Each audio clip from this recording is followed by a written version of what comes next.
여러분, 오늘은 둘째 날입니다. 어제보다 사람들이 조금 더 많이 오신 것 같아요.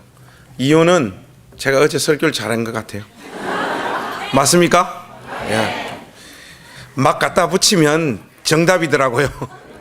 오늘 그 둘째 날 하나님께서 또 저에게 깨닫게 하시고 우리 공동체와 함께 나누기를 원하시는 이 말씀이 여러분 모두의 영혼에 큰 은혜가 되시기를 주의 이름으로 축복합니다. 우리 캐런 카운티 권속들 수준을 한번 확인하면서 오늘 설교를 열어야 될 것 같아요. 여러분 혹시 유명한 영화 감독인데 알프레드 히치콕이라는 사람 아십니까? 이거 그냥 안다고 하면 좋은데 그 뒤에 더 보충된 질문이 주어질 텐데 그래도 아십니까? 보통은 이 사람 이름 들어봤느냐 하면 다 예스 합니다. 근데 이제 뒤에 다른 질문이 이어진다고 하면 자신감이 떨어지는 경우가 많던데 여러분들이 진짜 이 알프레드 히치콕이라는 사람을 잘 알고 있는지 제가 한번 확인을 해보겠습니다. 여러분, 이분의 대표 작품이 뭐죠? 금방 방언이 어디서 터져나오는데 bird. 이게 새 맞습니다. 이게 새가 하나 있고 또 하나가 뭐죠? 이럴 줄 알았습니다. 제가 새 말고 또 대표작이 하나 더 있잖아요. 사이코. 이것도 아주 이분의 유명한 작품입니다. 이분은 세계적인 영화 감독이기도 하지만은 시나리오 작가이기도 하고 책도 쓰신 분이에요. 근데 이분이 쓰신 책 중에 설득의 힘이라고 하는 책이 있습니다. 이 책에 보면 일반적으로 보면 깡패, 조폭대장은 남자들이 주로 그 역할을 맡는데 이 책에서는 여자가 조폭대장이에요. 근데 이 여자가 자기가 이끄는 조직을 총동원해가지고 한 사람을 무자비하게 살해하고 죽여버립니다. 이 일로 행정당국에 체포되어져서 재판을 받게 되고 사형을 언도받고 감옥에 수감되어져요. 그런데 바깥 세상에서 누렸던 부귀영화, 그것을 하루아침에 어떻게 포기할 수 있겠습니까? 포기할 수 없죠. 그러다 보니까 수감되어진 이 악녀가 수감되어진 그 감옥에서 날마다 생각하는 것은 어떻게 하면 다시 바깥 세상으로 빠져나갈 수 있을까? 이 고민만 하게 되는 겁니다. 그래서 이국리 저국리를 하다가 우선은 감옥 안과 바깥을 자유롭게 왔다 갔다 할 수 있는 사람이 감옥 안에 누가 있는가? 그거부터 알아보기 시작을 해요. 비상시 때나 보통 때나 언제든지 감옥 안과 바깥을 출입할 수 있는 사람이 누가 없는가를 알아보다가 딱 한 사람이 있다라는 걸 알게 됩니다. 그 주인공이 누군가 하니까 감옥 안에서 살다가 죽은 죄수들을 장례 치루어주는 감옥 안의 공식 장의사. 이 사람만이 비상시 때나 평범할 때나 감옥 안과 바깥을 왔다 갔다 할 수 있다는 걸 알게 되고 이 장의사를 만납니다. 이 장의사를 만나자마자 이 악녀는 자기 쪽에서 가지고 있었던 모든 유혹거리를 제시하면서 자기를 바깥 세상으로 빼내어 달라고 제안을 해요. 만약 자기를 바깥 세상으로 빼내주기만 한다면 당신이 원하는 모든 것들을 다 들어주겠다. 이 제안 앞에 이 장의사의 마음도 미혹되어집니다. 그래서 두 사람이 처음 만난 그 자리에서 바로 완전 범죄가 모의되어져요. 이 장의사 쪽에서 빠져나갈 수 있는 방법을 제시하는데 그게 뭔가 하면 땡, 땡, 땡, 땡. 이 소리는 죄수들이 죽었을 때 죽었다라고 알려주는 조종소리예요. 이 조종소리가 들리면 무조건 장례식장으로 뛰어내려가라는 거예요. 뛰어내려가서 관뚜껑을 열고 거기 누워있는 시체 위에 동시에 겹쳐서 누운 다음 관뚜껑을 닫으라는 겁니다. 그러면 모든 장례식 절차를 다 끝내고 난 다음에 관을 바깥으로 빼내가지고 이번에는 평상시처럼 땅을 깊게 파지 않고 얕게 판 다음 관을 내리고 그 위에 흙을 살짝 덮었다가 그 다음날 내가 와서 당신을 빼내주겠다. 이것이 장의사 쪽에서 제안한 완전 범죄입니다. 이것은 다른 사람들에게 두 사람의 이야기가 새어나가지만 않으면 완벽한 범죄가 될 수 있는 방법이었습니다. 자기가 수감되어진 그 방으로 들어온 이 조폭대장, 이 악녀는 조종 소리가 울릴 날만을 기다립니다. 근데 여러분, 사람이 쉽게 죽지 않잖아요.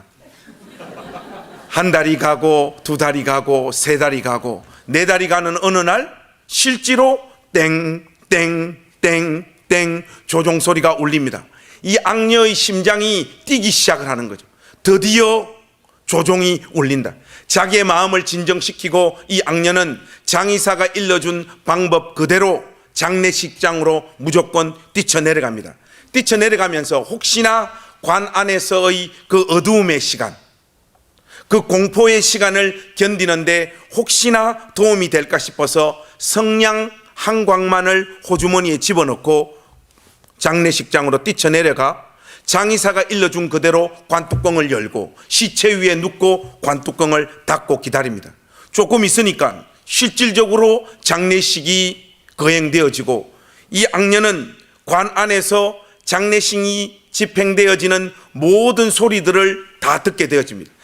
함께 찬송하는 소리도, 목사님의 설교 말씀도, 최종적으로는 축도로 장례식 예배가 마무리되어지는 그 모든 음성도 관 안에서 이 악녀는 고스란히 듣게 돼요. 조금 있다 보니까 실질적으로 관이 공중으로 붕 떠오르는 느낌을 확인할 수 있고 관이 이동하는 느낌도 고스란히 느껴요. 그리고 조금 있다 보니까 땅이 파여지고 최종적으로는 관 위에 흙이 한 삽씩 떨어지는 척척척 떨어지는 소리도 관 안에서 이 악녀는 고스란히 느낍니다. 그리고 모든 순서가 다 끝났을 때 이 악녀는 혹시나 장의사가 자기에게 일러줬던 행동 지침 중에 빠뜨린 것이 혹시 없을까를 붕과 초를 쪼개가지고 다 복기를 해봐요. 해보니까 빠뜨린 게 없어요. 시킨 그대로 완벽하게 수행했음을 이 악녀는 확인하면서 내일이면 나는 자유의 몸이 될 수 있다 확신합니다. 그리고 그 죽은 다른 사람의 시체 위, 그리고 그 깜깜한 관 안에서의 공포와 두려움의 하루를 이를 악물고 견뎌내요. 중요한 것은 그 다음날 장의사가 오지 않는다는 거예요. 왜? 가르쳐준 모든 것을 그대로 다 했음에도 불구하고 약속한 장의사는 오지 않을까? 점점 더 큰 두려움과 공포가 이 악녀의 가슴을 옥조아 매기 시작을 하고 고민의 고민 끝에 이 악녀는 아차 싶었던 지점을 떠올립니다. 내가 지금 이 관 안에서 너무 두렵고 너무 공포스러워서 하루가 채 지나지 않았음에도 불구하고 하루가 지났다라고 생각하는 것이 틀림이 없다. 나에게 현실적으로 시계가 없는 이 상황에서 하루가 다 가지 않았는데 하루가 다 갔다라고 생각하고 있기 때문에 아직 장의사가 오지 않는다라고 생각한 이 악녀는 다시 붕과 초를 최대한 늘려서 카운트를 하면서 하루라고 하는 시간을 견디고 이틀을 견디고 3일을 견디는데 장의사가 오지 않습니다. 목사님, 시계가 없는데 3일 지난 것은 어떻게 알 수 있습니까? 사람에게는 배꼽 시계가 있잖아요. 아무리 시간을 천천히 흘러간 것으로 계산을 해도 3일 이상의 시간이 흘른 것이 틀림없는데 약속한 장의사가 오지 않는 거예요. 이게 어떻게 된 걸까?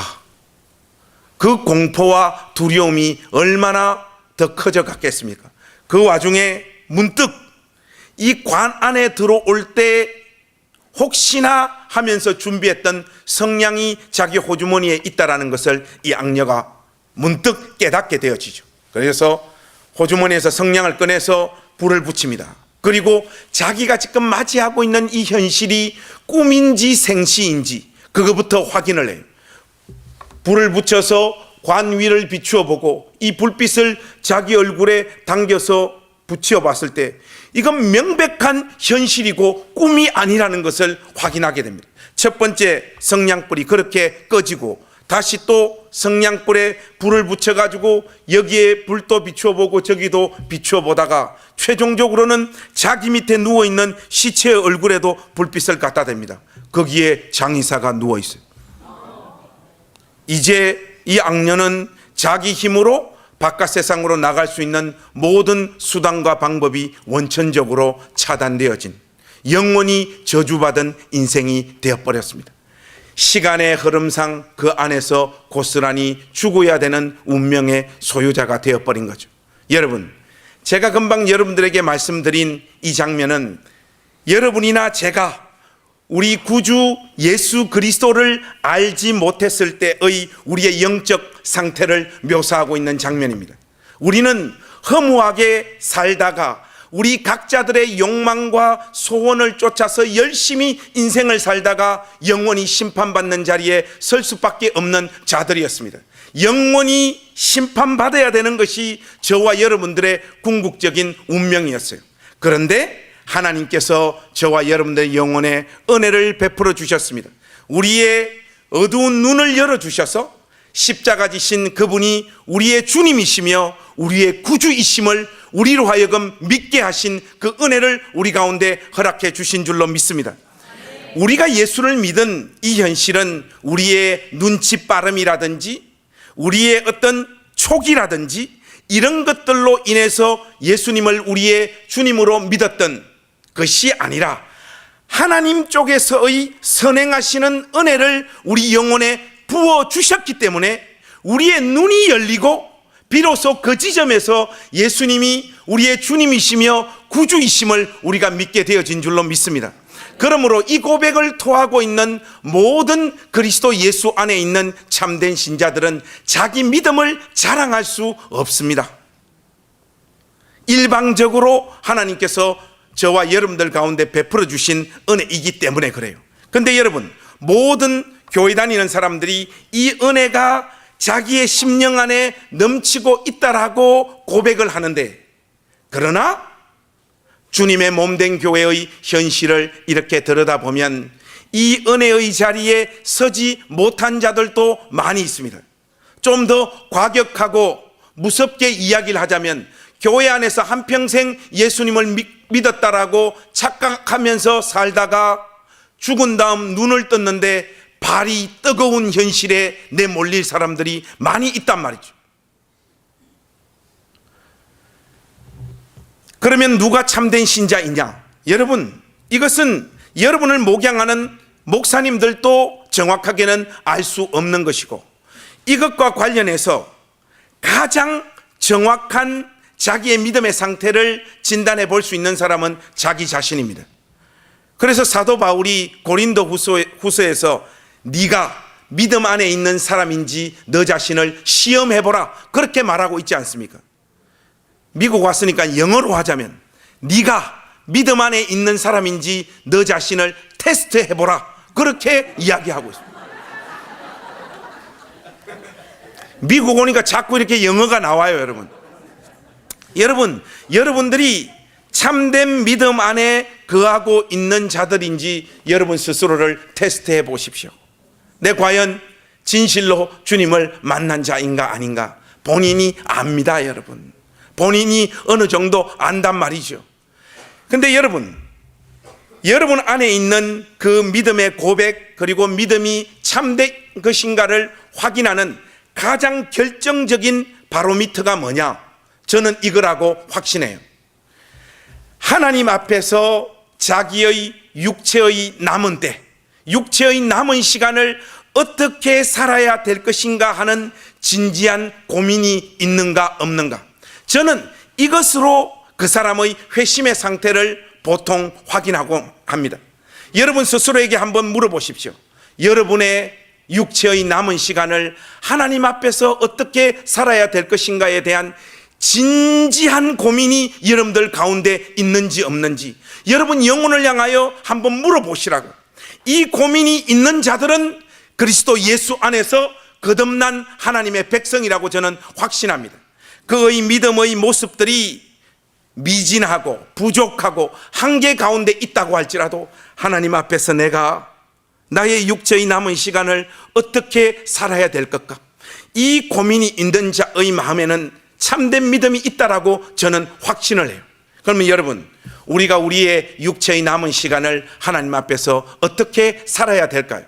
오늘 여러분하고 같이 읽은 이 본문이 바로 그 질문에 대한 답을 우리에게 던져주고 있는 본문입니다. 오늘 이 본문 말씀은 그냥 보통 사람이 쭉 읽고 자기 삶에 적용하면 될 법한 내용으로 구성되어져 있습니다. 이 본문을 읽어보면 본문의 말씀이 그렇게 어렵지 않아요. 그래서 대부분의 사람들이 쭉 한번 읽고 이 내용을 자기 삶에 가볍게 적용을 하는데, 여러분, 오늘 이 본문 말씀은 그렇게 간단한 말씀이 아닙니다. 이 본문이 주어지고 있는 배경적인 지식이 없는 상황에서 오늘 본문을 읽고 그냥 적용하다 보면 본문이 던지는 핵심적인 메시지에서 여러분들이 이탈하게 되어집니다. 결론은 뭐냐?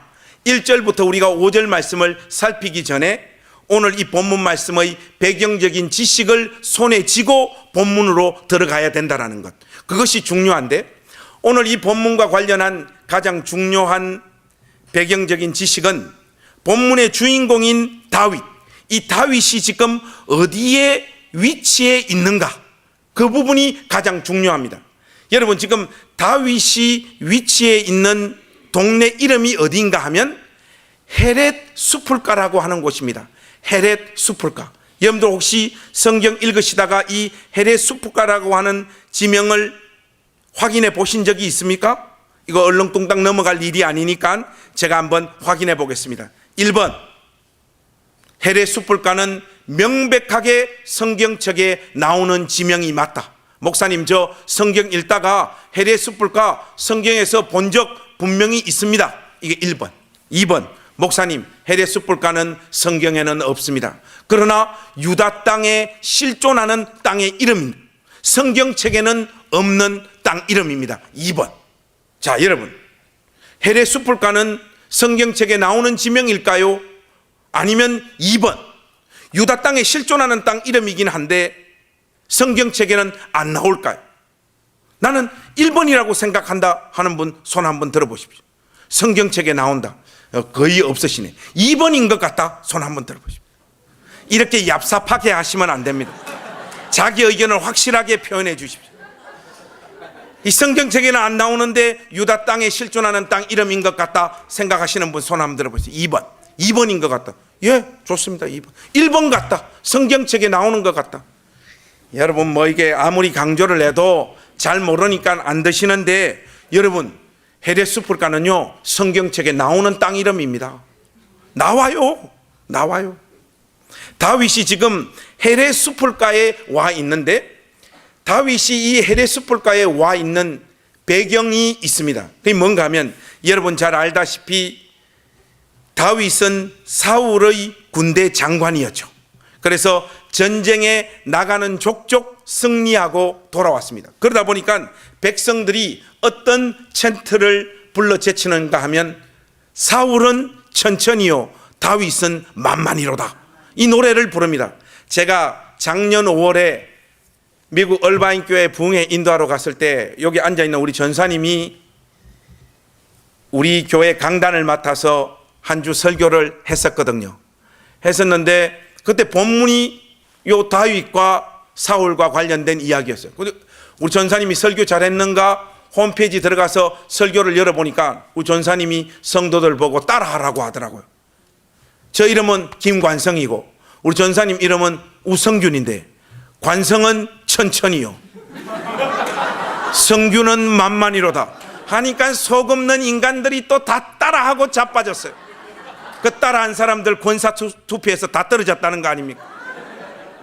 여러분, 이게 다윗은 천천히요, 사울은 천천히요, 다윗은 만만히로다 하니까 보통 사람의 마음에 시기하고 질투하는 마음이 자랄 수밖에 없죠.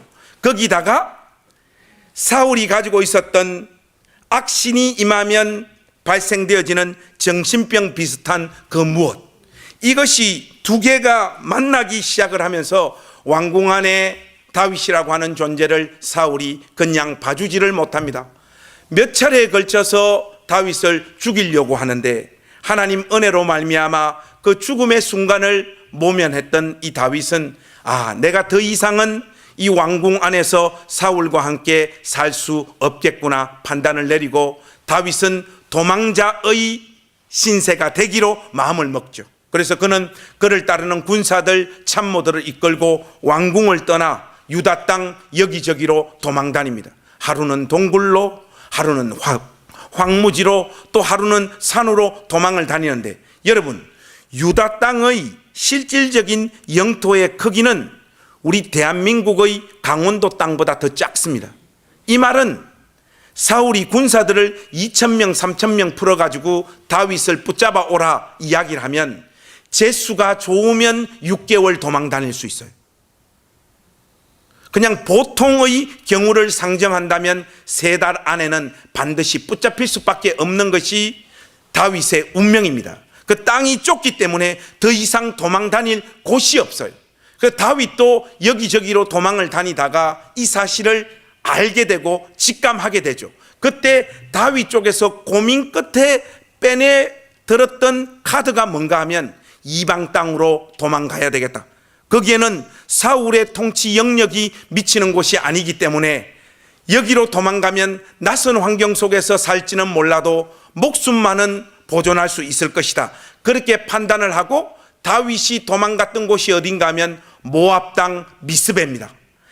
여기로 고민 끝에 도망을 가자마자 하나님 쪽에서는 어떤 카드를 뽑아 드는가 하면 가 선지자를 하나님께서 미스베로 보내가지고 다윗을 하나님께서 무섭도록 책망을 하십니다. 네가 어떻게 너의 지혜와 능력으로 너의 목숨을 지키려고 하나님이 친히 통치하시는 언약의 땅인 유다 땅을 버리고 이방 땅인 미스베로 도망올 수 있느냐? 당장 하나님의 땅이요 언약의 땅인 유다로 돌아가라, 이렇게 명령을 내리시는 장면을 우리가 만납니다. 여러분, 우리 인생에서도 이런 경우들이 굉장히 많죠. 여러분 인생에서 하나님은 여러분에게 어떤 분이십니까? 이렇게 제가 질문을 하면 교회 권속들이 토해놓는 대답들은 스테레오 타입으로 다 정해져 있어요. 은혜로우신 분, 선하신 분, 블라블라 좋은 말들을 많이 하는데 사실은 우리 인생에서 하나님이 어떻게 느껴지는 날이 훨씬 더 많은가 하면 나 잘 되는 꼴 죽어도 못 보는 분, 하나님이 그렇게 느껴지는 날들이 많습니다. 다윗 입장에서는 정말로 고심 끝에 자기 목숨을 지키기 위하여 모압 땅 미스베 카드를 뽑아들었는데 하나님은 이런 지하에 다윗의 그 선택을 꺾어버리신단 말이죠. 당장 언약의 땅 유다로 돌아가라. 이 명령을 붙잡고 다윗이 순종하여 돌아온 땅이 어딘가 하면 유다 땅 헤렛 수풀가입니다. 여러분 여기까지 이해되시죠? 그런데 여러분들이 이해를 하신다고 하는데 헤렛 수풀가가 어디 있는지 알아요? 근데 왜 다 안다고 이렇게 고개를 꺼벅꺼벅 하십니까? 여러분 이 헤렛 수풀가는 어디 있는가 하면 요단강 서편 바로 왼쪽에 있습니다. 이런 식의 설명이 여러분들에게 전혀 도움이 안 된다는 걸 제가 알아요. 왜냐하면 요단강이 어디 있는지 모르는데 요단강 서쪽 왼편에 있다 이렇게 설명을 해봐야 여러분은 머릿속에 이 헤렛 수풀가가 어디에 있는지 머릿속에 이미지로 그려지지 않을 것 같아요. 그래서 제가 고민을 하다가 이 헤렛 수풀가를 여러분 머릿속에 이미지로 확실히 그려주기 위해서는 우리나라 지도에 빗대어 설명하면 가장 좋을 것 같아요. 여러분 이 헤렛 수풀가는요 우리 한반도 지도로 설명을 하자면 여러분 이렇게 왜 대한민국 지도 남한 쪽 이 지도가 쭉 내려오다가 동쪽에 끝에 이렇게 나와 있는 지점 있잖아요. 포항에. 여러분 여기가 어디입니까? 포항의 호미곶. 여러분 기억나시죠? 이 포항의 호미곶에 해당되어지는 곳, 그곳이 바로 헤렛 수풀가입니다. 굳이 한 장소를 더 언급하라고 하면 대한민국에서 해가 제일 먼저 뜨는 곳 어디입니까? 울산의 간절곶입니다. 이것은 확실한 것이 저의 고향이기 때문에 확실히 제가 이걸 알아요. 대한민국에서 해가 제일 먼저 뜨는 곳이 울산의 간절곶이에요. 여러분, 호미곶과 간절곶에 해당되어지는 땅 지명이 바로 해례수풀가입니다. 그러면 여러분 머릿속에 확실하게 그려지시죠? 이걸 여러분들이 확실하게 이해하셨는지 최종적으로 제가 한번 점검을 해보겠습니다. 여러분, 호미곶과 간절곶의 공통점이 뭡니까? 호미곶과 간절곶의 공통점, 곶. 일단 제가 물을 좀 마셔야 되겠습니다. 이거는 정말 기상천외한 호미곶과 간절곶의 공통점이 뭐냐? 곶. 여러분, 그거는 유치원 새끼들이 하는 대답이에요. 어른들은 그런 답을 하면 안 됩니다. 호미곶과 간절곶의 공통점 곶. 나 이거는 한국으로 돌아가서 캐론 카운티 어떤 성도님이 이렇게 답했다라고 제가 반드시 설교 시간에 한번 언급하고 넘어가야 될 것 같아요. 곶 집사님. 저 말은 그 말이 아니고 호미곶과 간절곶이 위치한 지역상의 공통점이 뭐냐는 거예요. 그렇죠. 동쪽 끝입니다. 대한민국 동쪽 끝. 다윗이 있잖아요. 모압 땅 미스베로 도망갔다가 하나님 말씀에 순종하여 유다 땅으로 들어오기는 들어오는데 내륙 깊숙이는 들어가지 못하는 거예요. 가장자리까지만 와서 복지부동하고 숨을 죽이고 납작 엎드리고 있는 상태가 오늘 본문 말씀 1절이 시작되어지기 전의 상황입니다. 여러분, 여기까지 확실하게 이해가 되셨죠? 이렇게 이해를 하시고 이제 우리가 1절 말씀을 본격적으로 살펴야 됩니다. 여러분들 1절 말씀 한번 보십시오. 여기 보시면 사람들이 다윗에게 전하여 이르되 보소서, 블레셋 사람이 그일라를 쳐서 그 타작마당을 탈취하더이다 하니, 이 상황에 다윗이 그를 따르는 참모들과 부하들을 데리고 헤레수풀가에 숨을 죽이고 복지부동하고 있는 그 상황에 서쪽의 블레셋이 유다 땅 그일라로 침공해 들어온 거예요. 이 소식을 다윗의 참모들이 다윗에게 와서 일러준 겁니다. 다윗이요, 지금 그일라 땅에 블레셋이 침공해 들어왔습니다. 이렇게 일러줍니다. 자, 여러분, 여기서 우리가 상식선에서 한번 추론해 보십시다. 이 상황에서 다윗이 뽑아들여야 되는 행동 지침은 무엇입니까? 복잡하게 생각하면 안 됩니다. 지금 다윗의 처지를 여러분 고스란히 여러분의 처지라고 생각을 했을 때 블레셋이 그일라 땅으로 침공해 들어온 이 상황에 헤레수풀가에 있는 다윗이 해야 되는 일은 뭡니까? 가만히 있으면 됩니다. 가만히. 이것이 지금 다윗이 해야 되는 것이고, 그일라 땅에 침공한 블레셋을 무찔러서 하나님의 백성들인 그일라 주민들을 지키고 보호해야 되는 일은 사울 왕이 나라의 공식적인 왕으로서 감당해야 될 일이에요. 그런데 여러분, 이 다윗이 오지랖이 굉장히 넓은 것 같아요. 2절 말씀은 우리 소리내서 한번 같이 읽어봤으면 좋겠는데, 소리내서 한번 같이 읽어보십시다. 시작. 이에 다윗이 여호와께 묻자와 이르되 내가 가서 이 블레셋 사람들을 치리리까? 여호와께서 다윗에게 이르시되 가서 블레셋 사람들을 치고 그일라 구원하라 하시니.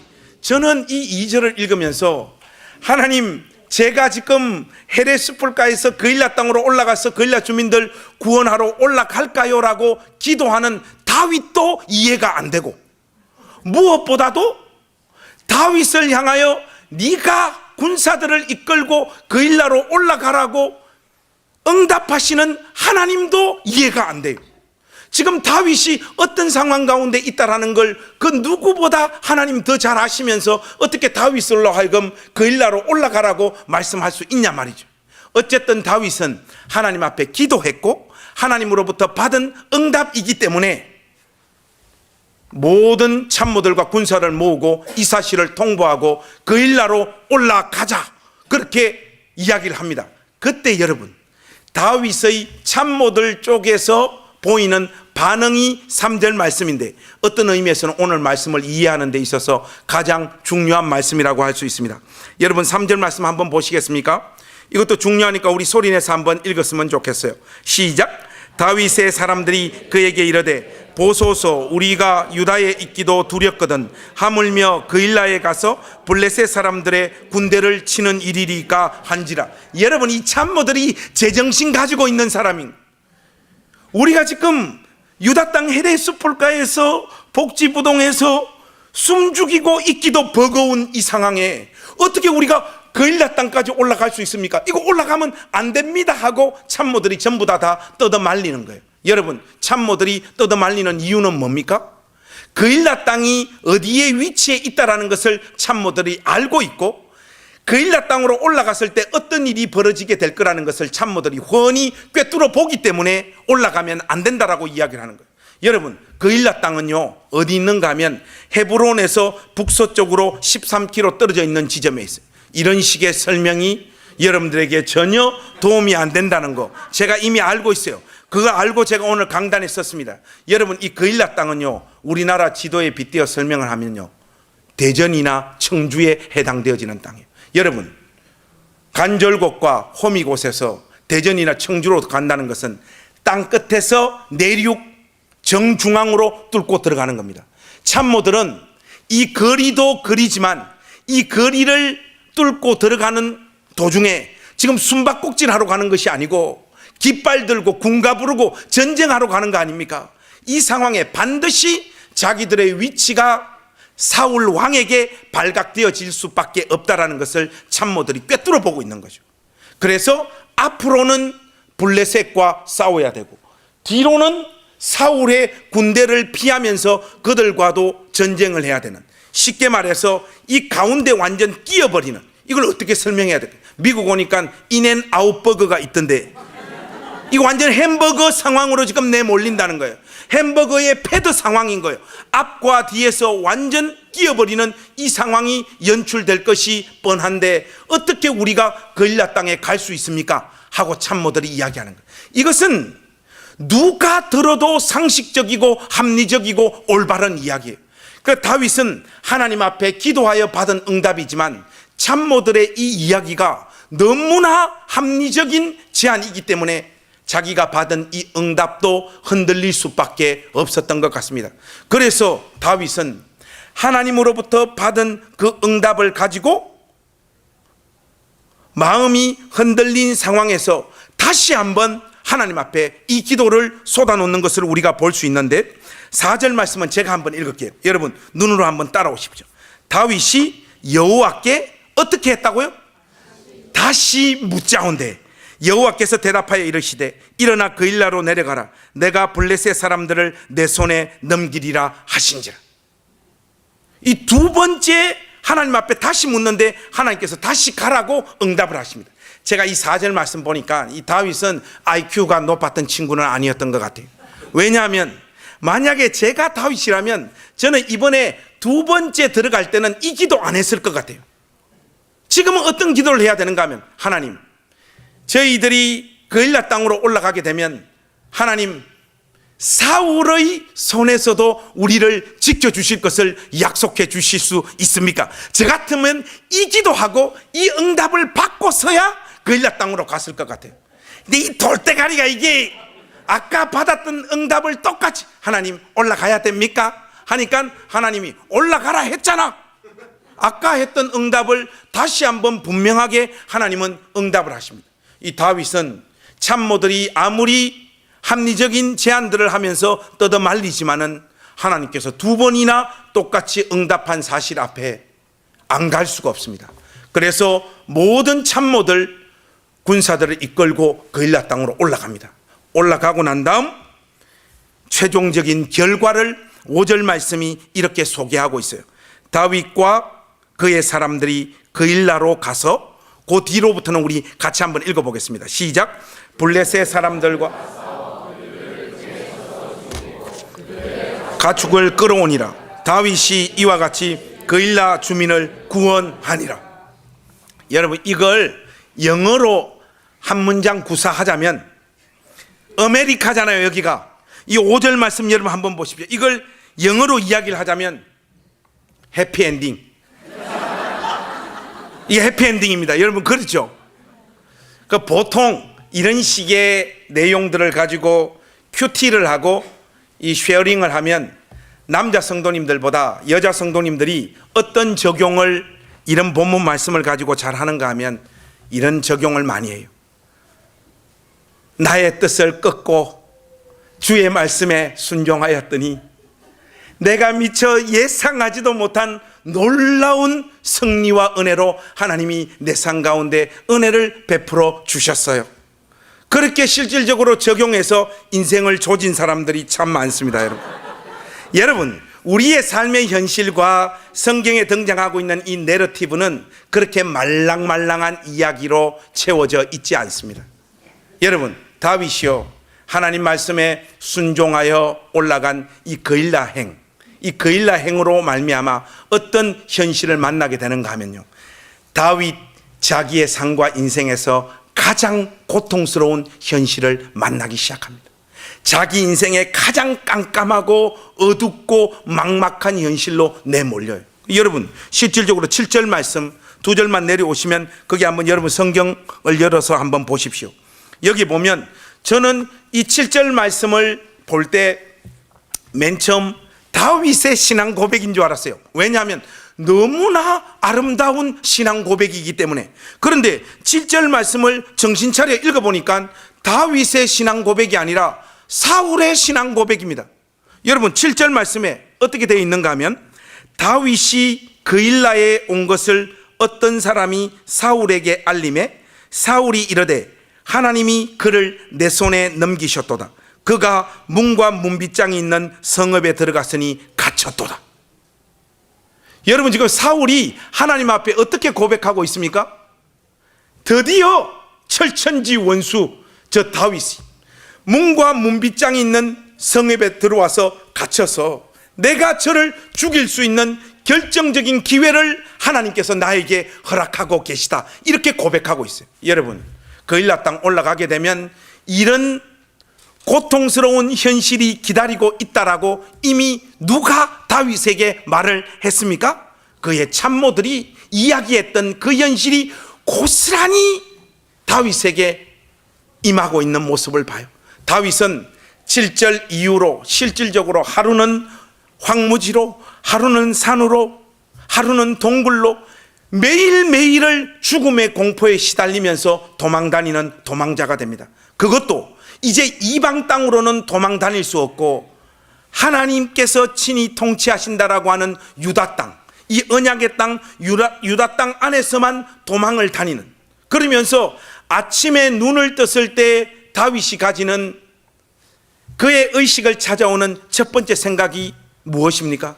내일이라고 하는 삶이 내 삶에 존재할까? 날마다 눈을 떴을 때 다가오는 죽음의 공포, 그걸 안고 매일매일 수년을 살아야 되는 삶의 자리로 다윗이 내몰리게 된다고. 이 선택으로 말미암아 성경이 14절에 보니까 이런 말씀 이렇게 기록하고 있습니다.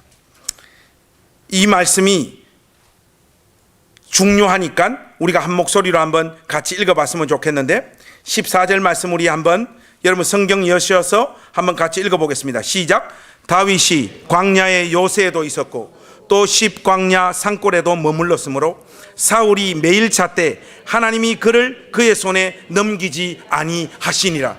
여러분, 14절 아멘입니까? 아멘. 여러분들이 참 고마운 것은 낚으면 낚는 대로 다 아멘 하면서 낚여주신다는 거, 너무 감사합니다. 너무. 자, 여러분, 바로 이 지점에서 제가 여러분들에게 신앙적인 두 가지 옵션을 확실히 제시하겠습니다. 아까처럼 1번, 2번 하라 했는데 손 안 들고 악착같이 버티시는 분 나가세요. Get out of here. 그러니까 1번 아니면 2번 둘 중에 여러분들의 신앙관, 가치관, 생각을 동원해서 둘 중에 하나는 반드시 여러분 선택하셔야 돼요. 넘버 1, 1번. 목사님, 저 같으면요, 솔직히 헤레 숲을가에서 그일라 땅으로 안 갔을 것 같아요. 저 같으면 차라리 헤레 숲을가에 머물면서 군사훈련하면서 미래를 준비하다가 더 힘을 키우고 기도하고 더 철저하게 준비해서 하나님께서 결정적인 기회를 주실 때, 그때 하나님 영광을 위하여 제가 그때 일어날 것 같습니다. 올라가게 되면 이런 현실이 기다린다는 것을 뻔히 알면서 어떻게 거일라 땅으로 갈 수 있겠습니까? 나는 어쨌든 헤레 숯불가에 머물러 미래를 준비하고 하나님의 영광을 위하여 이 모든 삶을 준비하는 삶을 선택하겠다. 이게 여러분 1번입니다. 2번. 아닙니다, 목사님. 2번이나 기도했는데 하나님이 2번 다 가라고 말씀하셨으니 저는 거일라 땅으로 가겠습니다. 가서 거일라 주민들을 구원하고 사울에게 위치가 발각되어져서 하루는 동굴로, 하루는 산으로, 하루는 황무지로 죽음의 공포를 매일매일 느끼면서 도망을 다니되 붙잡히지는 않는 은혜, 그 은혜 받아 누리며 사는 인생이 되겠습니다. 2번. 여러분 명징해지셨죠? 자, 여기서 여러분들 선택하셨. 목사님, 저는 솔직히 말하자면 헤레 숯불가에 머물러서 미래를 좀 더 준비하고 주님을 위해서 수고하는 자리에 설 것 같습니다 하시는 분 손 한번 들어보세요. 나는 아무래도 1번인 것 같다. 주저하지 마시고 이렇게 들지 마시고 이렇게 높이 드세요. 이렇게 높이. 괜찮아요. 이렇게 높이 드세요. 높이. 이런 분들을 전문적인 용어로 불신자라고 이야기합니다. 목사님, 저는 거일라 땅으로 가서 죽음의 공포를 매일매일 느끼지만 붙잡히지 않는 그 부스러기와 같은 은혜, 그러면서도 하나님 말씀을 받드는 인생이 되겠습니다. 나는 2번의 길을 갈 것이다. 2번 손 한번 들어보세요. 2번. 2번 많습니다. 이런 분들을 전문적인 용어로 돌았다라고 이야기하는 거예요. 항상 이렇게 여쭈면 톡백되어서 저한테 돌아와요. 목사님은 몇 번입니까? 여러분, 저는 저를 잘 알아요. 당연히 1번이죠. 여러분, 올라가면 어떤 일이 전개되어질까 뻔히 다 아는데 어떻게 거일라 땅으로 갈 수 있습니까? 여러분, 여기서 우리가 중요한 질문을 하나 던져야 돼요. 그게 뭔가 하면요, 다윗은 왜 헤레 숯불가에서 거일라 땅으로 올라갔을까요? 다윗의 참모들이 올라가게 되면 어떤 현실이 찾아오게 될 거라는 걸 말하기 전에 이미 다윗은 이 선택을 뽑아 들었을 때 자기 인생의 가장 고통스러운 현실을 만나게 될 거라는 걸 이미 알고 있었어요. 왜냐하면 그는 사울의 군대 장관 출신이에요. 유다 땅의 영토에 대한 가장 정통하고 가장 빠삭한 지식이 다윗 자신에게 있었어요. 이 길을 선택했을 때 자기가 맞이해야 될 그 삶의 운명을 훤히 꿰뚫어 보고, 그러나 이것이 2번에 걸쳐서 말씀하시는 하나님의 뜻이며 명령이라는 것을 알았기 때문에 자기의 삶과 인생이 어그러지고 무너지고 가장 고통스러운 현실로 내몰리는 그 사실을 뻔히 알면서도 하나님의 말씀에 순종하고자 거일라 땅으로 올라갔던 겁니다. 다윗이 선택하고 있는 이 거일라행, 우리의 믿음의 선진들이 우리에게 보여주는 하나님을 경외하고 하나님을 사랑하여서 펼치는 삶의 이 내용들이 오늘날 주님의 몸된 교회 안에 주님을 인격적으로 실질적으로 만났다라고 하는 권속들의 신앙의 양식 안에 점점 사라져가고 있습니다. 하나님을 사랑하고 하나님을 경외하고 하나님을 믿는 방식들이 전부 다 거래 상황이 되어지고 있어요. 일반적으로 보면 그냥 말을 제법 잘 듣는 신자들인 것 같아요. 11조 주님 원하십니까? 제가 그 11조 하겠습니다. 선교, 주여 제가 그 선교하겠습니다. 목사님 섬기는 거 감당하겠습니다. 성가대 감당하겠습니다. 교회학교 선생하는 거 제가 그거 감당하겠습니다. 비교적 한국교회 권속들이 이 모든 것들을 잘해요. 그런데 그 모든 봉사들의 히든 모티브, 이 영혼 안에 감추어 놓고 있는 실질적인 동기는 무엇인가 하면, 내가 이렇게 하나님을 섬겼으니 하나님도 내 인생을 붙잡아 내 인생을 핑크빛 고속도로와 같이 시온의 대로를 열어달라. 이것이 오늘날 우리의 신앙이 되어버렸어요. 여러분, 다윗이 오늘 우리에게 보여주는 신앙의 결은 그런 것이 아니에요. 여러분, 한 인간이 하나님으로부터 받아 누릴 수 있는 가장 큰 은혜는 그분을 위하여 죽기까지 고생하는 것입니다. 우리 같은 인생이 거듭나서 십자가 지신 우리 주님을 위하여 수고하고 애쓰고 머리를 뜯고 고민하고 탄식하고 울 수 있는 것, 이것이 그리스도 예수 안에서 가장 아름답고 멋진 모습으로 하나님을 섬기는 자리인 줄로 믿습니다. 그런데 오늘 우리들은 세상이 요구하는 그런 사람이 되기 위해서는 내 쪽에서 가지고 있는 힘과 능력과 지혜가 별로 없기 때문에 하나님의 능력을 동원하여 이 세상에서 자기 자신을 증명하고자 몸부림치고 있고, 이 일을 자기가 원하는 시간에 자기가 원하는 방법으로 하나님 힘을 동원하여 성취하고 이룬 자들을 믿음 좋은 사람인 마냥 교회 권속들이 부러워하고 그런 사람을 향하여 박수를 치고 있는 형국이 주님의 몸된 교회 안에 있는 생생한 현실입니다. 어느 순간 우리는 하나님을 사랑하는 자들이 아니라 하나님의 알통, 하나님의 능력을 사랑하는 자들이 되어버렸어요. 우리는 하나님 그분을 즐거워하고 사랑하는 자들이 아니에요. 그분 안에 있는 어떤 능력이 내 인생 가운데 베풀어주는 하나님의 능력을 빼먹기를 원하는 자들이 되어버렸단 말이죠. 다윗처럼 그일라 땅으로 올라가는 이런 믿음의 선택과 결단을 여러분 인생에 언제 한번 제대로 감당해 보셨습니까? 나 같은 인생이 예수를 믿고 구원받아 하나님의 영광을 위하여 수고하며 고생할 수 있다는 것, 주님의 몸된 교회의 남은 고난을 내 육체의 남은 시간 안에 채워 넣겠다라고 하는, 그것이 한 인생이 하나님으로부터 받아 누릴 수 있는 가장 큰 은혜라고 하는 이 결단들이 여러분 삶 가운데 언제 있었냐 말이죠. 여러분, 신구약 성경은 우리에게 생생하게 이런 현실들을 도전하고 있고, 하나님을 사랑하고 참으로 경외했던 자들이 누구 하나 예외 없이 자기 인생의 방점을 뒀던 것이 아니라 하나님 그분이 소망하고 원했던 그 자리에 자기의 전 인생을 쏟아붓는 길로 나아갔다는 것을 여러분들 기억하셔야 됩니다.